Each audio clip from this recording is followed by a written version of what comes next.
Hi everyone, welcome back to my channel, and for today this is going to be our last paycheck for the month of October. So next nating paycheck guys, it's going to be the November. Are you excited na ba? Kasi mag-e-end na yung 2023. How far along are you na ba sa inyong mga cash stuffing and budgeting videos there? Who are new to our channel, hi, my name is Val. I am a mom of two, a wife, and working full-time with the side business. Pero yung ika-cash stuff natin is my full-time job paycheck. Hindi ko po ini-include sa budget ko yung yung kita ko sa business because hindi naman siya regular kasi hindi pa naman talaga siya kumikita. So parang nirorolyo lang namin, pero later on magi-explain ako mamaya sa kita ko sa negosyo. So which is right now, so I will start with income for today. It's gonna be 15,300. And still yung goal natin guys is to have a 30k bi-weekly income, and then savings of course there. So magka-cash stuff tayo ng 15,300, and I do have another extra income from my side business sa isang event services. So, natawag namin siyang POC, and the actual I received it's 4,000. I think 4,500.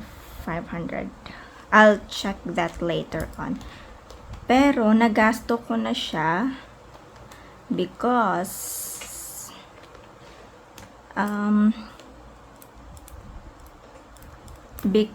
yung tinatawag natin, yung computer ko kasi pina-upgrade ko sa aking kapatid. Yung kapatid ko, bumili siya ng RAM, ng RAM para ma-upgrade kasi yung RAM ko parang 8 GB lang. Tapos, meron akong editing software sa aking computer. So, yun. Kailangan talagang i-upgrade. Otherwise, wala. Sobrang slow. So, now, ano ba tayo ngayon? Wait. Yeah. Sige. So, 19,800. Pero yung nangyari, guys, ito siya. Wait lang ha. I-add ko muna yung income ko dito. So, 1, 5, 6, 7, 8, 9, 10. So, 2K. Ayan. Sige. So, yan. I-add natin siya dito mamaya. There we go. Ay, actually, hindi ko siya dapat i-add. Kasi, diba, yung ginagawa natin. Wait lang. Yung ginagawa natin, it's kung ano yung mga extra natin, nilalagay natin siya sa savings, diba? So, yeah. Mamaya. So, tatabi na lang muna natin siya dito, guys. There. Tapos, clear muna natin yung ating envelope. So, for the savings, marami tayong dito. Tag hundreds, yan.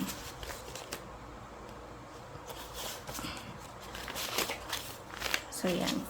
So, 1, 2, 3, 4, 5, 6, 7, 8, 9, 10. So, 1,000. 1, 2, 3, 4, 5, 6, 7, 8, 9, 10. So, another 1,000. 1, 2, 3, 4, 5, 6, 7, 8, 9, 10. Another 1,000. And 1, 2, 3, 4, 5. So, 500. Wala akong 500 dito. So, mamaya na. Tingnan natin ito dito. So, 1, 2, 3, 4, 5. So, savings niyan. Nice. There we go. Tapos sa grocery, meron tayong rollover dito sa grocery na 100. So, kunin natin para mag-clear. Tapos sa public transpo, meron din tayong 1, 2, 3, 4, 5 na rollover sa Veco. Tapos sa vitamins, guys, yes, hindi po natin siya kukunin dahil alam nyo, yung goal ko is medical funds yan. So, meaning, kahit anong sobra dyan, sa mga gamot-gamot or like vitamins na binibili ko, dyan lang yan, hindi ko siya i-consider na rollover. Kasi we don't know what will happen. Baka magkasakit, knock on wood, baka magkasakit. At least meron tayong pera dito for the medical funds.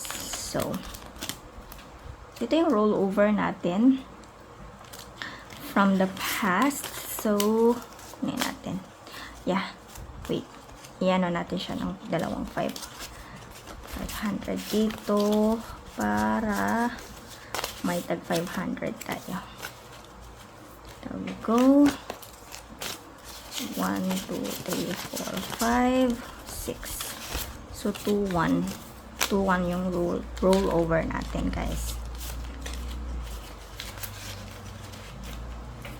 Yan. Tapos sa credit card. Okay.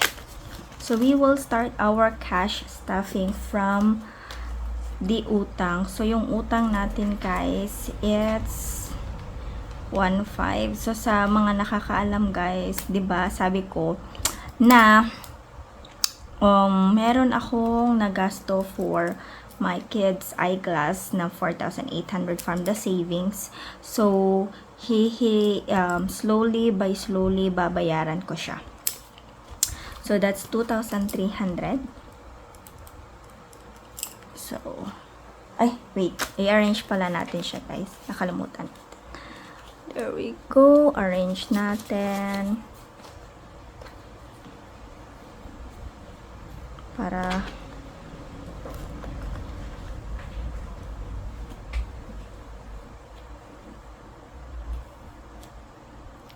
kita ba? So, yan. So, i-arrange natin yan mamaya. So, 2,300. 1, 2, 1, 2, 3. So, meron akong nabasa sa isang GC or isang group na group dito sa Facebook, guys. Ang tanong ng isang mommy, paano daw kayo nakakapag-stay ng inyong budget? Kasi nahihirapan daw siya. So, yan yung topic natin for today, guys. So, comment nyo naman sa baba, paano kayo nakaka-stick sa inyong budget? And, if hindi kayo nakaka-stick, bakit? So, lagyan niyo siya ng reasons. So, sa savings, mamaya na lang. So, grocery. Huwag nyo kontolaran, guys, kasi dapat income minus savings minus expenses. That's it. Yung ginagawa ko kasi ngayon, income minus expenses, tapos savings kung may sobra. So, yun. So, for the allowance naman, we all know that the allowance is 3,500. Sa mga bago dito, guys, before, 2K lang yung food allowance or personal allowance ko or daily allowance ko. But still, short ako. So, yung ginawa ko, kinompute ko yung daily expenses ko, which is 250 times or multiplied by 7 days. Kasi 7 days yung in 1 week. There are 2 weeks before the next paycheck. So, yun, minomultiply ko siya. Nakam up ko siya ng 3,500 every paycheck. So, I advise na gawin nyo din yun kasi it really worked well for me, guys. Talagang hindi ako nag-short. Kita nyo naman sa rollover ko, guys, meron naman talaga akong mga extra because alam ko kasi yung capacity or total amount na magagasto ko in 1 day. And especially if naka-work from home ako, so hindi talaga ako masyadong magasto. Mga 250 per day na allocated budget ko, if ever man na hindi ko siya nagagasto, nasi-save up ko siya. Or if ever man nagkagasto ako in one day, kapag meron akong gustong bilhin na isang food or anything, at least alam ko na I only have 250 on that day at hindi dapat ako mag-exceed. So if ever man mag-exceed ako, I make sure na meron akong sobra from the day before. So let's say Monday hindi ako gumasto or walang nakuha sa 250 ko. So meron akong 250 plus 250 for the Tuesday. So I have total of 500, di ba? So, kung meron akong gustong kainin o meron akong gustong so allocated budget ko dyan is 250.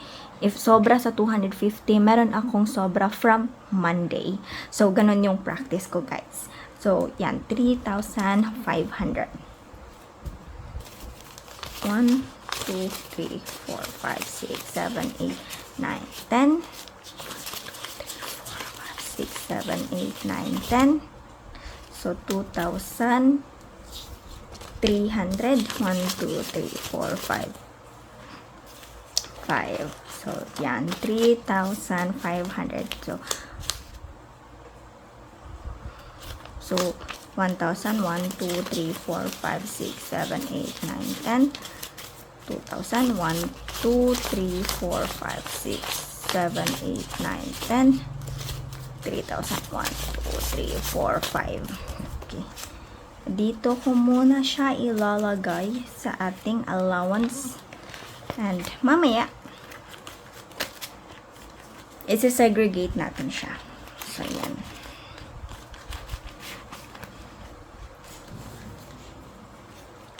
So, by the way guys, hindi lahat nag-work agad-agad dito. So, let's say kung bago pa lang kayo sa isang cash staffing journey ninyo, so, it's okay na hindi nyo talaga ma-figure out agad-agad budgeting method ninyo. Talagang it's a lot of work. For me kasi, I had so much work to do on this. Like yung journey ko, 2 years ako for the cash staffing. I started 2021, last quarter ng 2021. So yeah, almost 2 years. But, ngayon ko lang na-figure out kung what really worked well for me, guys. Public transportation is 1K. Yan. And then, for the vehicle, we have 2K.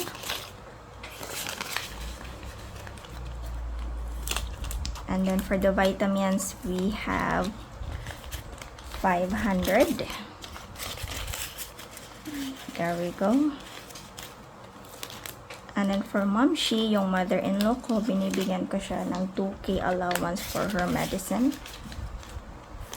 There we go. Oops, wala akong 500.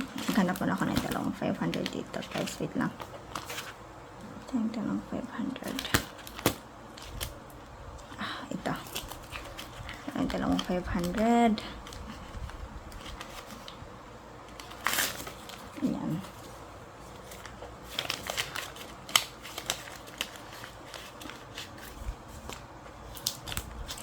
Okay, so nasa miscellaneous tayo, which is, wait, asan yung miscellaneous? 500.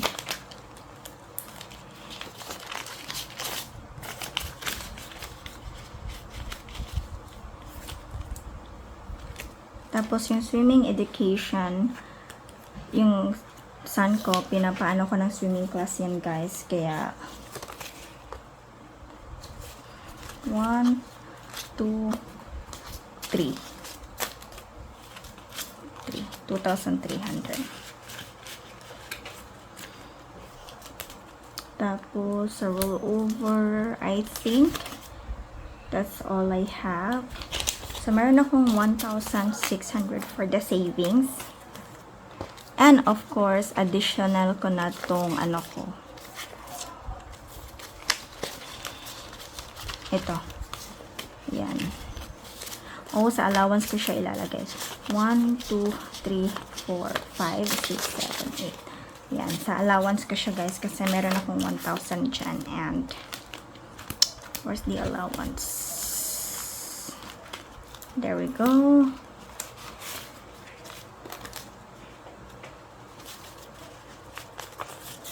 There we go. So, this is for my allowance. This is for the savings. So, diretso na siya sa savings, guys. 1, 2, 3, 3,007. So, at least, di ba? Meron ako natabi na savings. So, yan. 1, 2, 3, 4, 5. Oh, okay. Paanahan ko na ito sa allowance. Bakit puro 100 yung allowance ko? Kasi guys, talagang everyday, pahirapan yan. Pahirapan sa ano? Pahirapan tayo sa barya-barya. Kaya I'm so thankful and grateful if meron akong mga natabi dito na mga 100. So, yeah. So, by the end of paycheck, so, dyan na tayo mag-start ng ano, savings, lalala. Okay. So, 1,750 per week. So, 1, 2, 3, 4, 5, 6, 7, 8, 9, 10. 1, 2, 3, 4, 5, 6, 7.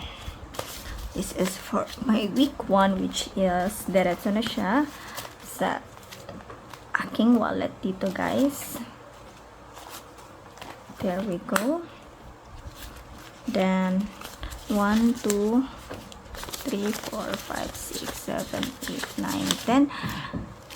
Then 1, 2, 3, 4, 5, 6, 7, 8. Okay, so this is for the week 2. Natin week 1, week 2. Yan.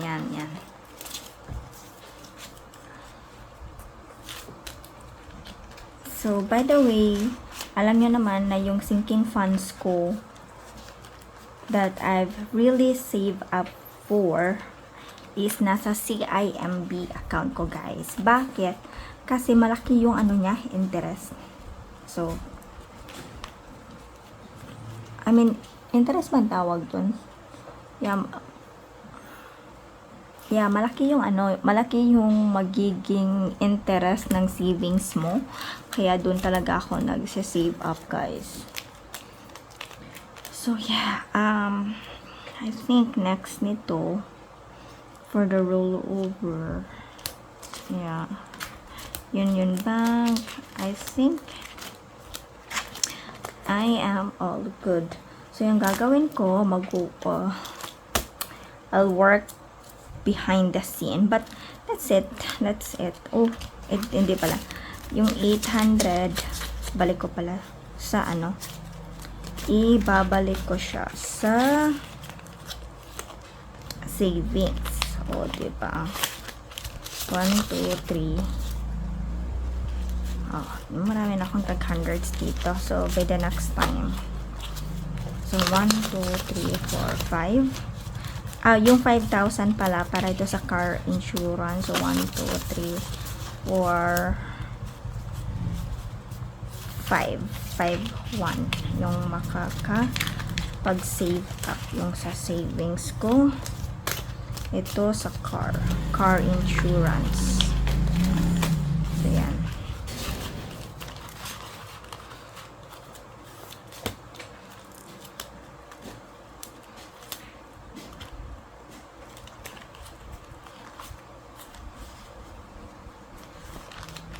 Yan. Public transport, vehicle, vitamins, miscellaneous. Yeah, I think that's all for today, guys. Thank you so much for joining me on this journey, guys. Sa mga bagong nag-subscribe, so isa-shoutout ko kayo dito. Yan, ipa-flash ko kayo dyan. And if nagustuhan nyo yung ating cash stuffing videos for today, guys, please go ahead and click the like button, subscribe to my channel, and I'll see you on our next video. Thank you so much. Oh my god, ang ingay ng taas. Thank you so much. Hopefully nagustuhan niyo. Please like, subscribe, and I'll see you. Bye-bye!